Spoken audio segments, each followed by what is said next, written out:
নমস্কার বন্ধুরা, সকাল সকাল আলু খেতে আসলাম। আলু খেতে আসার উদ্দেশ্য হচ্ছে এই ঘরে আলু নেই, খাবার আলু নেই, এই 5-7 কেজি আলু নিতে আসলাম। এই যে বালতি নিয়ে আসছি, বাড়িতে বলতেছিল আলু নেই, আলু নিয়ে এসো। আর যা 7-8 বিঘা আলু করছি ওটা মানে খাইয়াই শেষ করতে হবে, বেচতে আর পারবো না। তো বন্ধুরা, আপনারা যেইখানে আলু চাষ করেছেন সবাই কিন্তু খাইয়াই শেষ করবেন, বেচতে পারবেন না, কারণ মার্কেটে কোনো পাইকার ব্যবসায়ী নেই যে আলু কিনবে।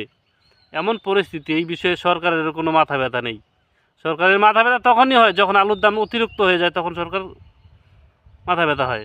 আর এখন যে আলুর কোনো দাম নেই, আলুর কোনো ব্যবস্থা নেই, আলু কোথায় বিক্রি হবে সরকারের খোঁজ নেই, পাইকারেরও খোঁজ নেই।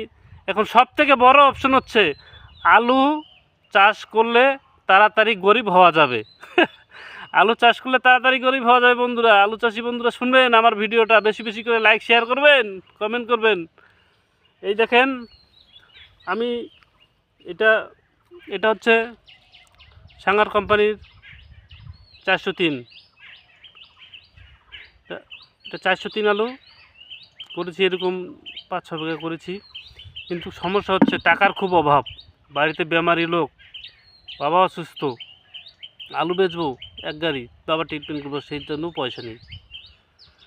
তো আপনারা আমার ভিডিওটা দেখবেন, বেশি বেশি করে লাইক কমেন্ট শেয়ার করবেন, যেন আলু চাষি বন্ধুরা দেখে, আর বেশি বেশি করে যেন দিনের পর দিন আলু চাষ করার চিন্তা ভাবনা নেয়, তাড়াতাড়ি স্বর্গে যেতে পারবে। তাহলে এই হচ্ছে পরিস্থিতি। আপনারা সবাই ভালো থাকবেন, সুস্থ থাকবেন।